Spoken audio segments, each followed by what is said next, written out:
सबसे पहले पटियाल एनडीए के ऑर्गेनिक विश्वास का परीक्षण करेगा। आज सुबह 11 बजे पुरानी संसद में नई सरकार की नींव रखी गई। संसदीय दल की बैठक हुई। एनडीए के 293 सांसद, 13 सहयोगी दल सभी इस बैठक में शामिल हुए। एनडीए शासित सभी राज्यों के सीएम और डेप्यूटी सीएम भी वहां पर मौजूद रहे। रक्षा मंत्री राजनाथ सिंह ने प्रधानमंत्री पद के लिए नरेंद्र मोदी के नाम का प्रस्ताव रखा। सहयोगी दलों ने प्रस्ताव का समर्थन किया। मोदी को तीसरी बार संसदीय दल का नेता चुना गया। पुरानी संसद से एनडीए के अटूट विश्वास का एक संदेश भी दिया गया पूरे देश को। एकजुटता दिखाने के लिए मोदी के मंच पर 13 खास लोगों को जगह दी गई। ये सभी नई सरकार के तारणहार हैं। सेंट्रल हॉल में मोदी के मंच पर किसे कितना सम्मान मिला, इसके लिए मैं आपको एक खास तस्वीर दिखाता हूं। मोदी की बाईं तरफ चंद्रबाबू नायडू बैठे थे और उनके बगल में कौन थे? नीतीश कुमार। उनसे आगे एकनाथ शिंदे और चिराग पासवान, जीतनराम मांझी और उसके बाद अनुप्रिया पटेल बैठे थे। मोदी की दाईं तरफ उनकी पार्टी के यानी बीजेपी के नेता अमित शाह और राजनाथ थे। फिर जेडीएस के कुमारस्वामी, एनसीपी के अजीत पवार और आगे उनसे जनसेना पार्टी के पवन कल्याण। यह पूरा मंच था। वैसे 13 का आंकड़ा बीजेपी को सूट नहीं करता है।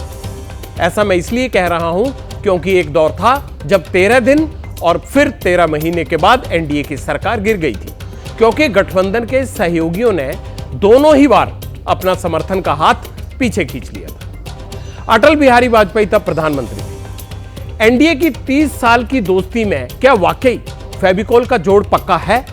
इसका भी परीक्षण करूंगा, लेकिन पहले 5 तस्वीरें आपको दिखाता हूं। इससे एनडीए की नई दोस्ती के अध्याय को आप अच्छी तरह समझ पाएंगे। आज सुबह मोदी संसद पहुंचे, उनका जोरदार स्वागत हुआ। मोदी ने सबसे पहले संविधान को नमन किया, फिर उन्हें एनडीए सांसदों ने अपना नेता चुना। यहां गजब की केमिस्ट्री बिहार के सीएम और बीजेपी के संकट मोचक बने नीतीश कुमार ने दिखाई। समर्थन का ऐलान करने के बाद मंच पर पहुंचे, मुस्कुराकर मोदी के मन में उतरने के लिए चुन चुन कर शब्दों का इस्तेमाल किया। मंच से वापस कुर्सी की तरफ लौट रहे थे तो रास्ते में मोदी के पांव छूने के लिए झुक भी गए। एनडीए में नीतीश की भूमिका और मोदी के दिल में सम्मान पाने का शायद इससे बड़ा मैसेज नीतीश कोई और दे नहीं सकते थे। मोदी मंच पर गए तो एनडीए की एकता का हर पन्ना पलटा उन्होंने। संसदीय दल का नेता चुने जाने के फौरन बाद मोदी ना सिर्फ लाल कृष्ण आडवाणी का आशीर्वाद लेने के लिए उनके घर पर गए, बल्कि मुरली मनोहर जोशी और रामनाथ कोविंद से भी मिले। मोदी ने संसद के भीतर से एनडीए की मजबूती का संदेश कैसे दिया? सबसे पहले एक छोटी सी वीडियो रील के जरिए आप इस संदेश को समझिए, फिर दोस्ती की मजबूत दीवार जो दिख रही थी आज संसद के अंदर, उसका पूरा परीक्षण मैं करूंगा।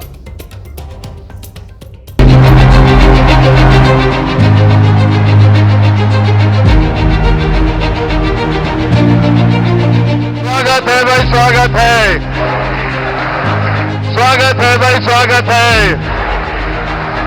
स्वागत है भाई, स्वागत है। भारतीय जनता पार्टी के संसदीय दल के नेता एवं एनडीए के संसदीय दल के नेता व लोकसभा के नेता के रूप में माननीय नरेंद्र मोदी जी के नाम का प्रस्ताव करता हूं।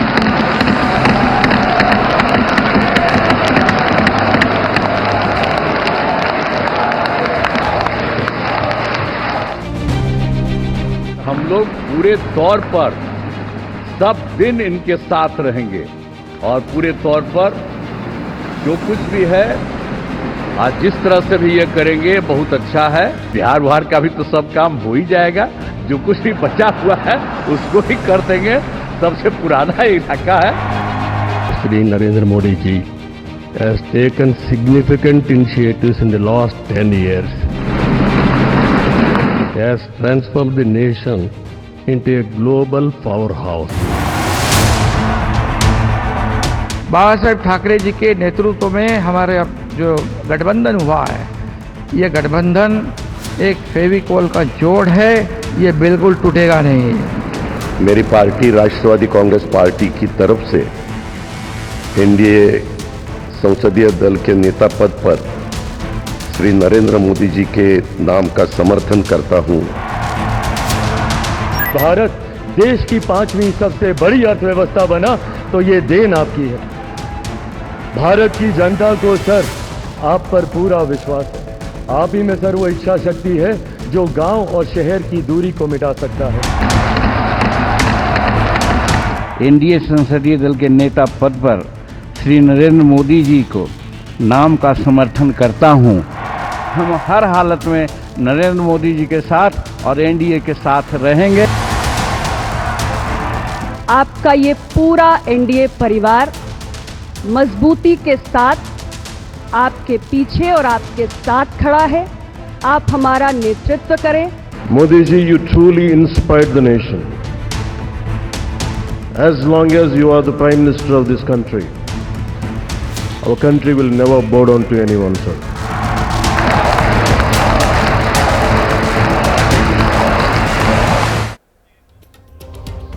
अब पटियाला आपको एक और खास बात बताएगा। 2014 और 2019 में बीजेपी को प्रचंड बहुमत मिला। दावा किया जाता है कि एनडीए ने 10 साल तक सिर्फ मैं की ही बात सुनी थी। हम कहीं ढूंढे नहीं मिलता था। लेकिन वक्त ने करवट बदली तो संसदीय दल की बैठक में आज मैं वाली थ्योरी गायब हो गई और हम का डंका बजा। ऐसे में क्यों कह रहा हूं, इसके लिए कुछ दिलचस्प पॉइंट आपको दिखाना चाहता हूं। अपने आज के संबोधन में पीएम मोदी ने 50 से ज्यादा बार मैं की जगह हम और एनडीए शब्द का इस्तेमाल किया।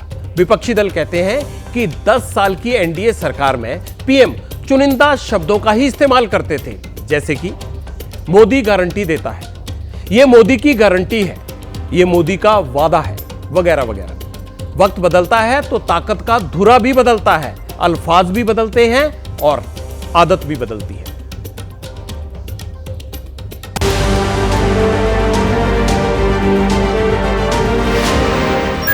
मैंने आपसे कहा था कि आपके प्यार को, आपके आशीर्वाद को मैं ब्याज सहित लौटाऊंगा।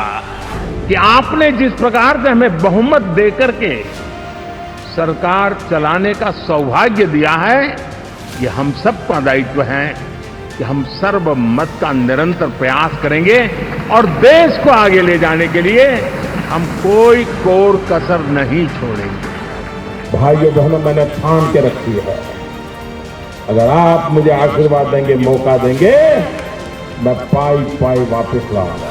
हम लोगों के सभी के कार्यकाल में, चाहे मैं गुजरात में रहा हूं या बाबू हमारे आंध्र में रहे हो या नीतीश जी ने भरपूर सेवा की, हम सबके अंदर केंद्र बिंदु में गरीब का कल्याण केंद्रस्थ रहा है। सर्जिकल स्ट्राइक का साहस आपके इस चौकीदार की सरकार ने सिखाया है। हम विजय को पचाना जानते हैं। मेरे लिए चुनाव अभियान एक प्रकार से 5 साल का जनता जनार्दन के सहयोग का धन्यवाद अभियान था। हमारा ये अलायंस सच्चे अर्थ में भारत की असली जो स्पिरिट है, भारत की जड़ों में जो रचा बसा है, उसका एक अर्थ में प्रतिबिंब है।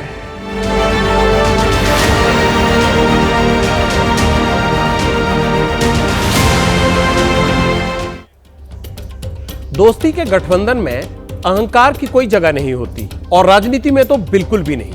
इसका सबूत भी आज संसद में मिला। प्रधानमंत्री नरेंद्र मोदी आज जब तक बोले तब तक यही मैसेज देते रहे कि नीतीश और नायडू को विश्वास दिलाने में उनके अल्फाज भी बखूबी काम कर रहे थे, क्योंकि ये दोनों नेता मोदी से पहले बोले थे और दोनों ने ही समर्थन के साथ साथ शब्दों का जो सम्मान सभा में परोसा, वो किसी के भी दिल को छू जाने वाला था, खासकर नीतीश कुमार ने। अब मेरा आग्रह यही है कि जल्दी से जल्दी आपका काम शुरू हो जाए, शपथ ग्रहण हो जाए। अब आप इतवार को करने वाले हैं, तो हम तो चाहते थे कि आजो हो जाता तो अच्छा था, लेकिन आपकी जब इच्छा है।